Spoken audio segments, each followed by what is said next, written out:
the most immediate impact of the Easter Rising is that it very gradually begins to have a shift, create a shift in political opinion in Ireland, in which Republicans and revolutionaries, they had been a very small kind of fringe minority that was much kind of criticised by mainstream nationalists who were home rulers who wanted a much more moderate settlement. That really begins to change because Britain is forced into a kind of a fairly kind of openly hostile and military suppression of Ireland. An excerpt from today's guest, whose latest book details Ireland's struggle for independence from a global perspective. Author Fearghal McGarry is here, and I'll speak with him right after this break. I'm Robert Child, and this is Point of the Spear.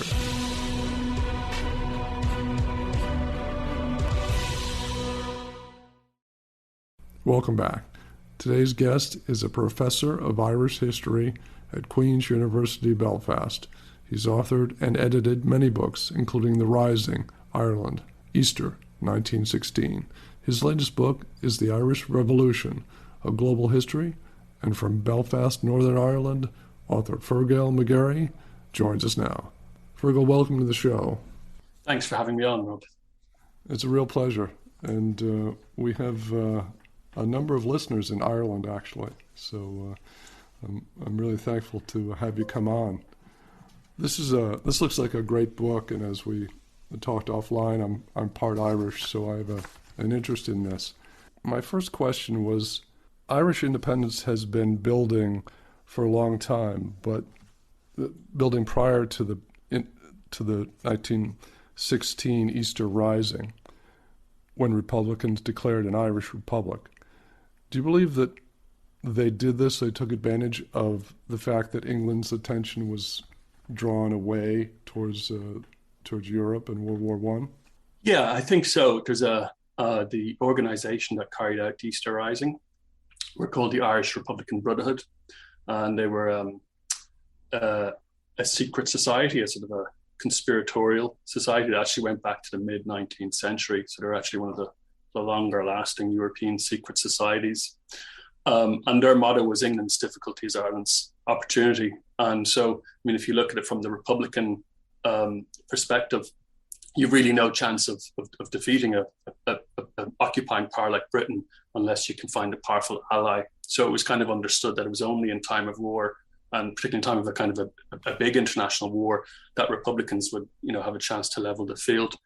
Having said that, something else is going on. If you look at the sort of the late 19th and early 20th century history of Ireland, there's a general understanding amongst most Irish nationalists that the way in which self-government will be achieved will be through political means, through getting MPs elected and sending them to Westminster and essentially asking the British government to allow some kind of self-government to happen in Ireland, kind of along the lines of what had happened with British dominions around the world, Canada and Australia and so on. So what happens in the First World War is interesting because it's a very big shift in terms of the method by which you get independence, because the idea of sort of a peaceful transition, a sort of a peaceful constitutional way of demanding independence sort of goes out the window. And that's something that I think can only really be understood by being rooted specifically in the crisis of the First World War. So if you look at, something like the Easter Proclamation, the famous proclamation that the rebels make, when they talk about their actions and try and explain them, they talk about the 5 or 6 rebellions that had happened over the previous centuries. But I think in a lot of ways that's kind of misleading. It's really hard to make sense of the Easter Rising without seeing it as directly something that's coming out of the context of the First World War. And so a big shift in the way historians have written about the Easter Rising is to see it almost as a product of the First World War itself. And of course, if you look at other parts of the First World War and other empires, you can see how one of the big consequences of the First World War is it puts empires composed of various different nationalities, some of them quite unhappy about the situation. It puts these empires under huge stress and they begin to sort of crack up and break down. So there was a lot of interest internationally in the Easter Rising. Lenin, for example, from Russia was looking at Ireland. He said the great tragedy of the 1916 rebels is they went too soon. And I think he kind of has a point, because if you look at what's happening in 1918 and 1919, what happens now makes a lot more sense. It's suddenly, national groups everywhere are seizing the moment to try and achieve by force of arms something that didn't look, politically feasible in the pre-World War. the pre-war world, which is, of course, was a kind of an imperial world. And Yeah. post First World War, you're really into it. You're really into the 20th century, as you know, the world of kind of national self-determination. Right. And that was my follow-up question. What was the international impact, besides in Russia, to the Easter Rising? Yeah, it was interesting. I mean, the Easter Rising is really sort of conceived as an international event in many respects. I mean, a lot of the planning for the Easter Rising actually occurs in America. So it's Irish Republicans in America contacting Germany, and that's how the weapons supplies and so on are happening. So it's very much conceived as an international event. And one of the things I suppose that's striking about it is just what a big impact it makes internationally at the time. So during Easter week, for example, far larger numbers of Irish nationalists die in the First World War in the Western Front. They're almost kind of ignored. And instead, you get the Easter Rising becomes this huge global story. So the New York Times, just to give one example, it's on the front page of the New York Times almost every day for 3 weeks.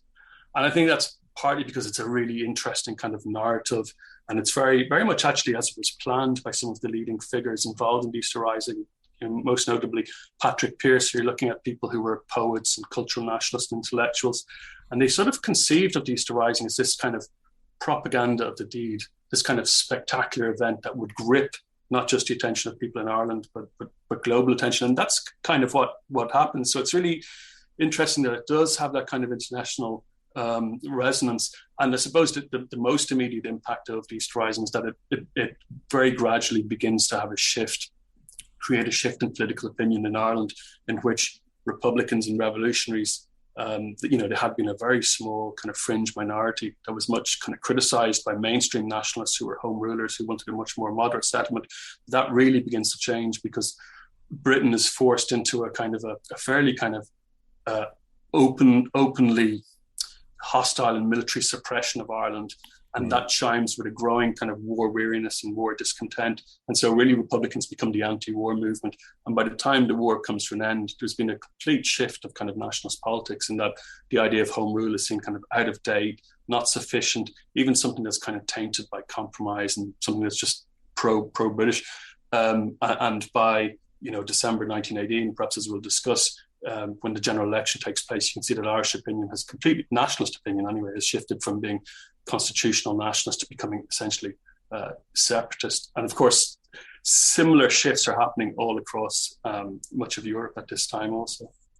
Well, at the close of the war in 1918, Sinn Féin wins the landslide election. Was this a mandate for independence, do you believe?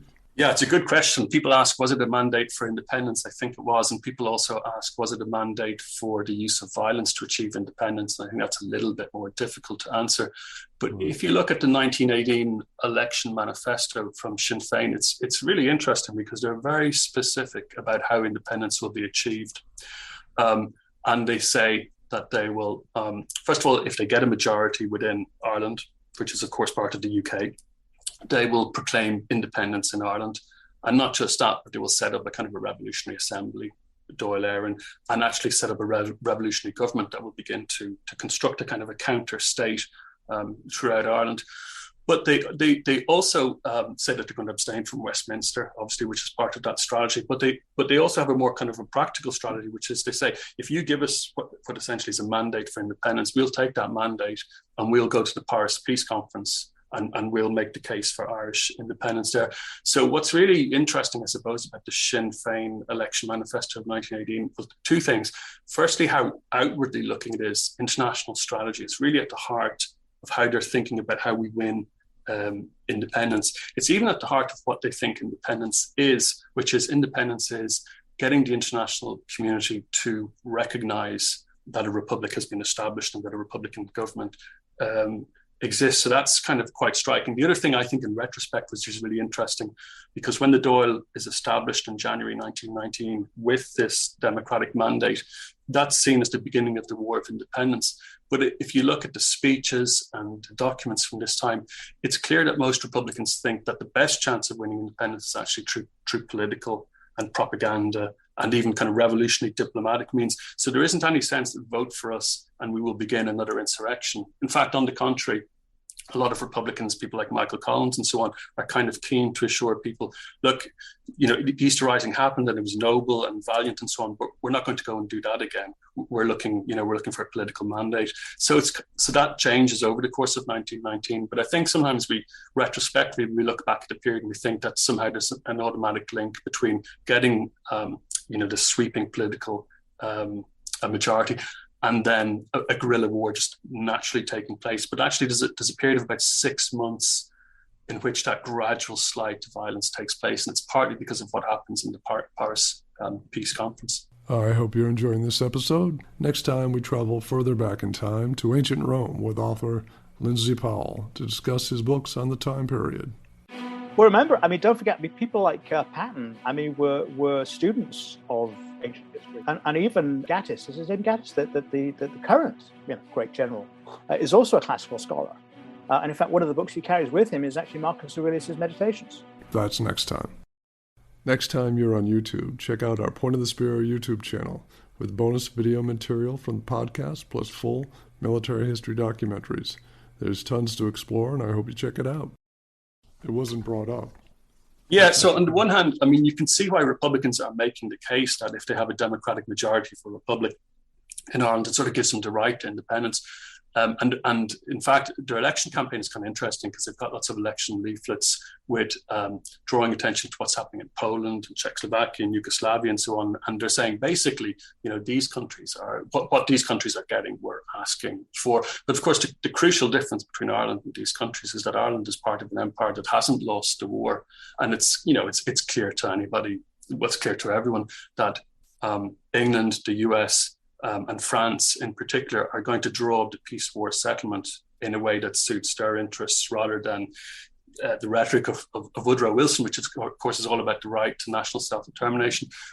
But having said that, I think it's really smart, it's really astute and good propaganda, both in terms of winning a majority in Ireland, but also in terms of constructing a really strong international moral case for independence, that Republicans can essentially quote Woodrow Wilson's, rhetoric about the importance of self-determination and can basically say, we're just asking for you to apply to us the new standards of political powers that should operate in the post-war world. So that's a very effective strategy, but of course it meets realpolitik. And what you see, I think, with Britain in particular is how they begin to come up with a new kind of language of kind of mandates and so on to basically find a new terminology of explaining why, although we're in a world in which we respect democracy and national self-determination, the British Empire should continue to control territories, or at least decide how much political freedom different territories get.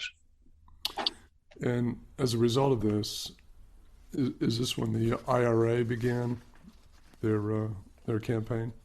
Yeah, so there's an interesting speech by President De Valera again to the American media. A lot of this is sort of mediated through American press, in which he says it's clear after a few months into 1919 that Ireland's case isn't going to be heard at the Paris Peace Conference.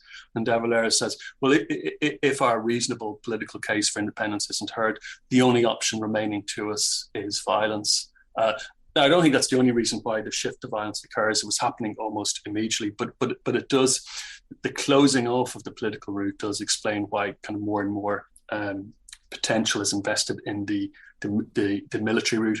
And in fact, one of the reasons why the War of Independence is dated from January 1919 is because on the first day that the Dáil, the Revolutionary Assembly, first meets, you get the shooting of several policemen in a fairly remote part of Ireland, and that's often seen as the beginning of the kind of a coordinated campaign. But actually, a lot of Republicans were put out by the fact that this kind of act of violence, which wasn't mandated from the top, that it's sort of overshadowing this much more important choreographed political moment. And if you look at the that opening day of the Dáil, it's really interesting because it's really almost like a spectacle. It's like a performance in front of, I think there's about 300 journalists, and they're mostly the foreign press.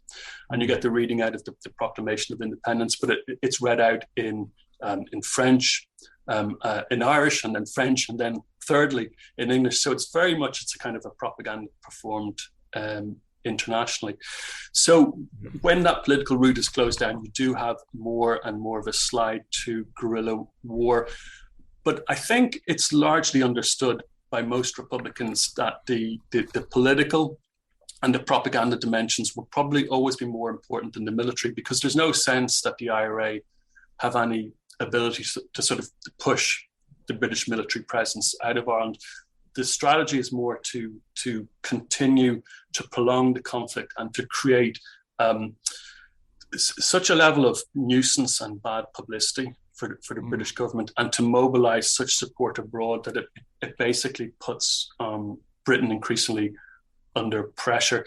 And I mean, I don't want to downplay the military end of things, because what was done in terms of sustaining a guerrilla warfare and in terms of, you know, the professionalization of that was very impressive in terms of things like intelligence and in terms of the evolution of flying columns and so on. It was a very sophisticated military attempt. But I think it was always understood that the military struggle was just one part of a wider strategy. In that sense, there's some parallels with how the Troubles play out in the late 20th century. It's understood you can't militarily defeat a power that's, you know, right, much more powerful. Now, an event happened a year later in 1920, which was part of that guerrilla war, Bloody Sunday. What was that first of all, and what was the international reaction? Yeah, so that's Bloody Sunday takes place in November 1920, which is a really interesting month. The War of Independence had been going on for almost 2 years. Not huge amounts of fatalities, but getting quite a lot of attention, public attention and international attention. And November is the most violent month. Bloody Sunday is particularly dramatic. You have in the morning Michael Collins's intelligence section within the IRA doing a very ruthless wiping out of around a dozen British intelligence operatives. And then the retaliation to that, which takes place in the afternoon, is British police and the army going into Croke Park, which is a sports ground, during a big game, and essentially opening fire in a kind of reckless way and killing another significant, a similar kind of number of people. And then the day ends with a number of three other people being essentially tortured to death in Dublin Castle. So it's a kind of horrific array of events. But actually, it's a good example of the link between the kind of the military struggle and the propaganda and the international elements. Because what has happened really from mid-1920 onwards is, because policing has collapsed, what's essentially a civil police force, the Royal Irish Constabulary, just isn't able to deal with an insurrectionary force that doesn't wear uniforms and that can strike from almost anywhere. They basically turn to, I mean, the British government labelled the IRA terrorists, but they turn to a kind of counter-terrorism, and they raise these new, essentially paramilitary forces, the Black and Tans, the auxiliaries, and then probably most problematically of all in Ulster, a Protestant paramilitary force, the Ulster Special Constabulary.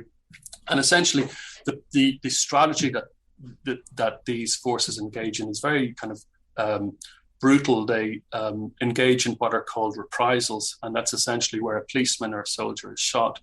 Essentially a kind of a collective punishment is carried out on the area where that takes place. So we're talking about in some cases, the burning down of town centres like Balbriggan, quite a considerable part of Cork City, wrecking of houses and so on. The general kind of policy of counter-terrorism. And there's an interesting letter from Michael Collins when he's kind of writing, I think it might be about Bloody Sunday, and he's saying there's going to be some crucifixion after this. But you get the sense he almost kind of relishes it, because from a propaganda point of view, it's really valuable. Britain's kind of, you know, we're coming from the First World War, where Britain is seen as the morally legitimate victor against the barbarians and the Huns and so on. And yet the way in which these events are being reported in Ireland internationally are really discrediting Britain. And that's very useful from a kind of propaganda point of view. Also, in terms of Ireland, if Irish people are being polarised by IRA and Black and Tan violence, in a way that's useful for Republicans, because they have to pick one side or the other. And, you know, it's increasingly clear that the British military forces and the political presence of Britain and Ireland is kind of losing a kind of a moral legitimacy.